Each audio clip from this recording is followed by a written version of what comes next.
Bismillahirrahmanirrahim. Assalamualaikum warahmatullahi wabarakatuh. Rabbi shrah li sadri wa yassir li amri wahlul 'uqdatam min lisani yafqahu qawli. Hari ini saya akan membincangkan beberapa slide yang telah ditugaskan kepada saya berkaitan dengan isu kontemporari dalam pengajian tafsir AMST 5203. Saya Puan Siti Halina binti Muhammad Khalil daripada OUM Simpang Renggam, Ruang Johor. Pada hari ini saya akan membincangkan 4 karya klasik tempatan yang saya pilih.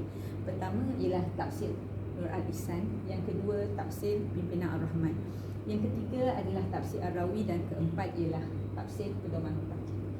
Di sini tafsir Nur Al-Ihsan telah dikarang oleh Haji Muhammad Sa'ad bin Umar bin Aminuddin bin Abdul Karim.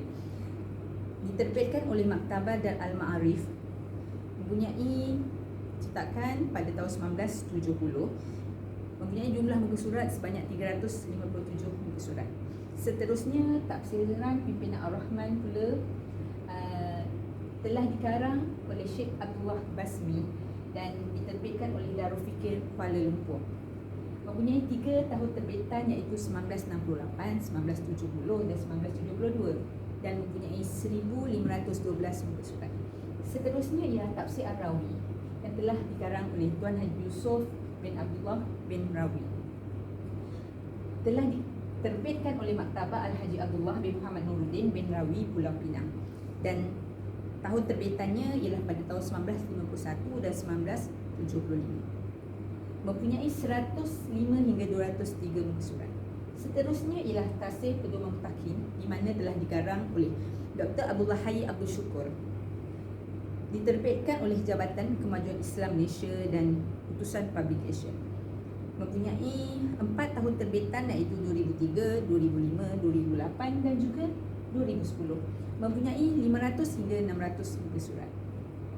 Seterusnya kita akan lihat Tafsir Al-Mutakin yang telah ditulis oleh Dr. Abdul Hayy Abdul Syukur, yang merupakan penerima anugerah Perdana Maulidur Rasul pada tahun 2011. Tafsir ini telah diterbitkan oleh pihak yang berautoriti, iaitu Jabatan Kemajuan Islam Malaysia, dan perbahasan dalam kitab ini disebut kontemporari.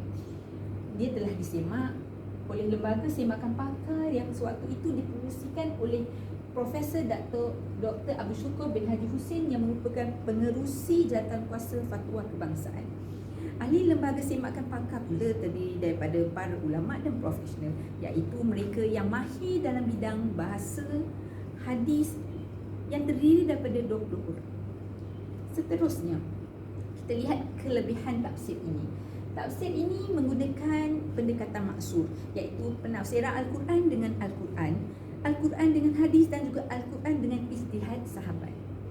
Juga pendekatan makul, iaitu pendekatan yang berpandukan kaedah bahasa, prinsip syarak, dan juga pengertian kalimat yang sesuai dengan ketentuan syarak. Mengambil kira pendapat ulama silam dan ulama semasa seperti Al-Syahid Said Al-Qutub, Dr. Yusuf Al-Qadrawi dan Dr. Muhammad Sain Tantawi. Seterusnya, tafsir ini juga membagikan ayat kepada kelompok kecil bagi memudahkan pembaca. Jika lihat di sini,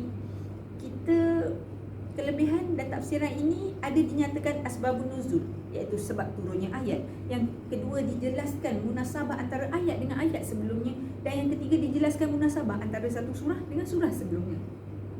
Seterusnya, kita akan bincang berkaitan tafsir ini, iaitu tafsir Nur Al-Ihsan. Ini adalah buah kalam Tuan Haji Muhammad Said bin Umar Hatib, seorang alim dan mufti dari negeri Kedah Darul Aman, yang mangkat pada tahun 1932. Kitab ini amat masyhur dari negeri utara Semenanjung hingga ke Patani, Darul As-Salam, dan digunakan sebagai kitab pengajian di masjid-masjid. Adapun terbitan ini diterbitkan sepenuhnya dalam bahasa Jawi dengan penyeragaman ejaan dari bentuk yang lebih jelas dan mudah bagi pengajian pembacaan. Terbitan ini juga menyertakan tahqiq dan taklik serta penjelasan beberapa ungkapan bahasa Kedah yang digunakan oleh pengarang dalam tafsiran beliau. Terbitan ini juga adalah kerjasama Akademik Jawi Malaysia dan pasukan pentasbih yang terdiri dari pensyarah-pensyarah daripada Universiti Islam Antarabangsa Sultan Abdul Halim Azam Shah, Universiti Sains Malaysia dan juga Universiti Malaysia Perlis. Okey, seterusnya Tafsir Ar-Rawi. Tafsir ini adalah hasil daripada Haji Yusof Rawa yang mempunyai nilai yang sangat tersendiri. Ia mendapat perhatian halayak ramai sehingga penerbitannya diulang cetak beberapa kali. Hasilnya diusulkan oleh beliau dan digunakan hingga ke hari ini. Menjadi bahan bacaan tafsir oleh masyarakat tempatan dan menjadi kajian di peringkat IPT. Tafsir ini telah diperbaiki mutu agar ia mudah difahami dan digunakan oleh semua lapisan masyarakat. Seterusnya kita lihat slide keistimewaan tafsir ini. Okey. Keistimewaan tafsir ini, kalau kita lihat, dia menjelaskan sesuatu ayat atau potongan ayat. Pengarang tidak terlalu terkongkong dengan istilah-istilah asal. Bahasa Arab sebaliknya, dia lebih memaparkan atau menggunakan ungkapan bahasa Malaysia yang paling tepat makna dan tafsirannya. Di samping itu, bagi ayat atau rangkaian memerlukan penjelasan dan huraian lanjut. Diadakan penghuraian berbentuk nota kaki. Kalau kita lihat di sini, kitab Tafsir Ar-Rahman ini, edisinya terbaru dan tidak mengabaikan autoriti kitab-kitab tafsir ulama Islam yang disepakati sebagai kitab yang muktabar. Antara kitab yang menjadi sandaran kitab ini adalah seperti Jami' Al-Bayan karya Imam Al-Tabari, Tafsir Ibn Kathir Al-Damsyiki, Tafsir Al-Ma'ani Syekh Mahmud Syukri Al-Alusi, Tafsir Jala'in Imam Jalaluddin Al-Madhali dan Imam Al-Sayuti, dan Tafsir Fi Zilal Al-Quran iaitu Syekh Al-Qutub. Okey, jadi yang kita tengok gambar di situ adalah tafsir pimpinan Ar-Rahman ya. Okey, seterusnya kelebihan tafsir ini. Okey, tafsir ini disajikan sesudah meneliti berbagai kitab tafsir muktabar tersebut, dipilih pendapat yang difikirkan munasabah, paling berautoriti dan sesuai dengan suasana hidup masyarakat Malaysia. Kalau kita lihat di samping kitab muktabar, pengarang dan penyusun kitab ini turut menyandarkan tafsiran dan terjemahan mereka kepada sejumlah kitab hadis yang masyhur. Ini dirasakan penting untuk kita memahami maksud setiap ayat Al-Quran adalah perlu kita mengetahui hal-hal yang berkaitan langsung dengannya, seperti asbab an-nuzul, okey, sebab penurunan, tempat yang diturunkan, penjelasan oleh baginda Rasulullah berkenaan sesuatu ayat atau seumpamanya. Ini semua dapat kita singkap di dalam tafsir kitab-kitab hadis muktabar. Seterusnya, antara kitab hadis yang dijadikan rujukan ialah Fath Al-Bari iaitu Syarih Sahih Al-Bukhari karya Ibn Hajar Al-Asqalani, Sahih Muslim iaitu Imam Nawawi, Al-Jami, As-Sahih, Syarh Al-Azizi dan Syarh Al-Qasmi. Pada tafsiran ini, setiap permulaan sesuatu surah dijelaskan perkara-perkara yang penting yang berkaitan dengannya, iaitu tempat diturunkan, bilangan ayat, sebab-sebab penamaan dan juga intisari surah. Dan dua karya pilihan yang menjadi pilihan saya ialah Tafsir Ar-Rawi Juz' Ammar oleh Haji Yusof bin Haji Abdullah Al-Rawi. Kalau kita lihat di sini, tafsir ini mendapat pengiktirafan dari Majlis Agama Islam Istiadat Melayu Kelantan pada tarikh 2 Mac 1952. Menurut surat perakuan tersebut, kitab ini disemak dan diedarkan kepada Majlis Ulama serta disahkan bahawa kandungan kitab tafsir ini tidak mengandungi kesalahan dan pentafsirannya adalah betul mengikut kehendak ayat-ayat yang ditafsirkan. Seterusnya, dalam bahagian pertama, pengarang telah mentafsir beberapa surah dan memberikan sedikit huraian tentang Bismillah. Seterusnya, bahagian pertama kitab ini menguraikan surah-surah yang bermula dari surah Al-Fatihah hingga surah Ad-Duha yang terkandung 104 halaman bercetak. Ini adalah kitab kedua pilihan saya, kitab tafsir kedua pilihan saya iaitu Tafsir Pedoman Mutakin. Okey, yang telah dikarang oleh Dr. Abdul Hayy Abdul Syukur. Beliau adalah seorang cendekiawan Muslim yang terkemuka di Malaysia.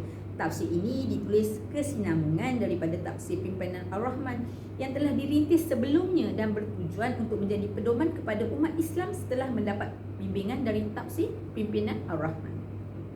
Untuk memudahkan pembaca, pengarang meletakkan beberapa judul khas yang kita lihat kat situ berdasarkan kandungan ayat yang ditafsirkan.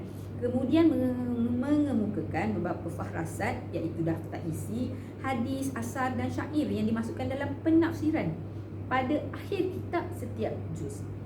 Inilah di antara keistimewaan tafsir ini, iaitu pedoman mutakin dibandingkan dengan kitab tafsir yang lain. Kitab ini ditulis menggunakan bahasa Melayu, tulisan bumi dan pengarang mengemukakan sinopsis pada setiap surah yang ditafsirkan. Pengarang juga menggunakan pendekatan ma'asur dan ma'akul. Seterusnya, kalau kita lihat metodologi penafsiran dan penulisan tafsir Al-Rawi, kita boleh lihat bahawa penafsiran ini menggunakan metod penulisan yang teratur kemas dalam penyusunan tafsir beliau. Kemudian beliau menjelaskan pada surah tersebut sama ada menggunakan ayat makiyah ataupun madaniyah. Seterusnya, kitab pentafsiran ini menyatakan nas dan surah Al-Quran yang hendak ditafsirkan sehingga selesai berserta dengan baris mengikut keadaan sesuatu ayat itu. Ada yang huraiannya panjang dan ada huraiannya yang pendek. Dan yang seterusnya, mentafsirkan ayat hingga ayat selesai potongan sehingga ayat tersebut. Begitulah metod beliau bagi potongan ayat tersebut. Okey, seterusnya, metod terbaik dalam pentafsiran Al-Quran ialah menggunakan metod tafsir bil al-ma'sur dan mentafsir Al-Quran dengan Al-Quran. Mentafsir Al-Quran dengan hadis, mentafsir Al-Quran dengan pendapat para sahabat dan pendapat yang disepakati oleh para tabi'in. Tetapi apabila kita melihat kepada metod yang digunakan oleh pengarang dalam tafsiran ini, beliau hampir tidak didapati metod-metod tersebut digunakan dalam tafsiran beliau. Beliau mungkin tidak memasukkan metod tersebut sebabkan beliau ingin mengemukakan kepada pembaca satu bentuk tafsiran yang ringkas dan mudah difahami. Dan seterusnya, kalau kita lihat, pengarang menekankan kepada 3 bentuk metod yang khusus. Yang pertama, tentang aspek sejarah dan sebab turunnya ayat. Yang kedua, menyatakan faedah dan setiap surah yang ditafsirkan. Dan yang ketiga ialah pengajaran yang dapat diambil daripada ayat ini. Dan seterusnya, kita lihat metod penulisan Al-Rawi. Metod ini digunakan oleh pengarang dan kita dapati pengarang menekankan kepada 3 aspek yang penting. Pertama, penekanan diberi terhadap aspek sejarah dan asbab al-nuzul, iaitu salah satu cara yang digunakan oleh Al-Quran untuk memberi pengajaran kepada manusia dengan menghuraikan setiap peristiwa yang lalu atau sejarah dalam bentuk kisah. Yang kedua, faedah dan hikmah beramal dengan surah tertentu. Jika kita lihat di sini, setiap akhir surah perbahasan tafsir Al-Rawi dinyatakan beberapa faedah dan hikmah beramal dengan surah tertentu. Kita lihat metod ini lebih kurang sama sebagaimana yang digunakan oleh Zaman Khashairi dan kitab tafsir Al-Kashaf. Yang ketiganya menjelaskan tentang pengajaran yang terdapat dalam ayat. Jika kita lihat metod penulisan Al-Rawi, pengarang telah menegaskan dalam tafsirnya bahawa walaupun kebanyakan ayat ditujukan kepada Rasulullah sallallahu alaihi wasallam, namun sebenarnya ia perlu diambil pengajaran bagi setiap umat Islam. Seterusnya, kita lihat metodologi penafsiran dan penulisan tafsir pedoman mutakin. Jika kita lihat di sini, pengarang lebih menekankan kepada mengemukakan munasabah. Munasabah ialah satu ilmu yang membicarakan tentang hubungan antara ayat dengan ayat atau antara surah dengan surah dalam Al-Quran. Pengarang tafsiran ini lebih mentafsirkan ayat terlebih dahulu, mengemukakan munasabah atau hubungan kait antara surah dengan surah atau ayat dengan ayat yang ditafsirkan dengan ayat sebelumnya.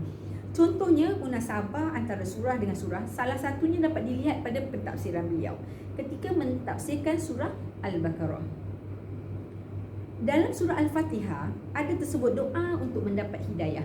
Doa itu dibaca sekurang-kurangnya 17 kali sehari, di mana doa itu kita baca sewaktu solat 5 waktu. A'udzubillahi minasyaitonirrajim. Ihdinas siratal mustaqim. Maksudnya, tunjukilah kami jalan yang lurus. Seterusnya, mentafsirkan Al-Quran dengan Al-Quran. Pengarang menekankan metod ini dengan menggunakan ayat Al-Quran yang telah digunakan, sebagai contoh firman Allah Subhanahu wa taala dalam surah Al-Baqarah ayat 2. A'udzubillahi minasyaitonirrajim. Zalikal kitabu la raiba fi hudal lil muttaqin. Maksudnya, kitab Al-Quran itu tiada sebarang keraguan padanya dan ia memberi hidayah kepada para muttaqin. Semasa menjelaskan makna hidayah dalam ayat ini, beliau mengemukakan bahawa hidayah secara umumnya merujuk kepada dua pengertian, iaitu yang pertama ialah takwiniyah, iaitu kejadian, dan yang kedua ialah tasyriyah, iaitu perundangan. Hidayah takwiniyah ialah bimbingan Allah Subhanahu Wa Taala sebagai pemilik alam buana dan segala yang berada di alam ini. Seterusnya kita lihat kekuatan kepada tafsir Ar-Rawi. Kekuatan pada tafsir Ar-Rawi ini jika kita lihat ada dua. Pertama ialah tafsir ini adalah lebih teratur dan kemas, kerana pada setiap tafsir ini dinyatakan di mana ayat tersebut diturunkan, sama ada ayat Makkiyah ataupun Madaniyah. Yang kedua, kekuatan yang dapat dilihat dalam tafsir ini ialah pengarang menekankan dalam tafsirannya berkenaan dengan asbab al-nuzul sesuatu ayat atau surah tersebut, dan juga faedah melalui setiap surah yang ditafsirkan serta pengajaran yang dapat diambil daripada ayat ataupun surah tersebut. Yang keduanya adalah kelemahan tafsir ini. Kalau kita lihat, terbagi kepada tiga, iaitu tafsirannya tidak secara menyeluruh. Yang keduanya, tafsirannya tidak jelas. Dan yang ketiganya, penggunaan hadis adalah sama. Kesimpulannya, berdasarkan pada perbahasan yang dikemukakan, jelas menunjukkan ketokohan dua ulama ini, iaitu Haji Yusof Rawa dan Dr. Abdul Hayy Abdul Syukur dalam lapangan ilmu, kerana pentafsir dan tokoh ini bertindak sebagai seorang ulama yang berkaliber, khususnya dalam bidang mentafsir ayat-ayat Al-Quran. Karya tafsir Pedoman Muttaqin dan karya tafsir Ar-Rawi menjadi bukti ketokohan dan kewibawaan mereka berdua. Terdapat beberapa kitab tafsir yang telah diterjemahkan dalam bahasa Melayu oleh para ulama dari Malaysia sendiri. Mereka telah menjalankan satu tugas yang mulia yang berguna kepada bangsa Melayu dan juga pada agama Islam. Oleh itu, kita sebagai rakyat Malaysia, kita harus bersyukur kerana adanya tokoh-tokoh hebat di negara kita. Sekian saja perkongsian saya pada hari ini. Saya harap apa yang saya dapat kongsi ini memberi manfaat pada diri saya sendiri, insya-Allah, dan juga kepada yang menonton. Sekian, wabillahi taufiq wal hidayah. Wassalamualaikum warahmatullahi wabarakatuh.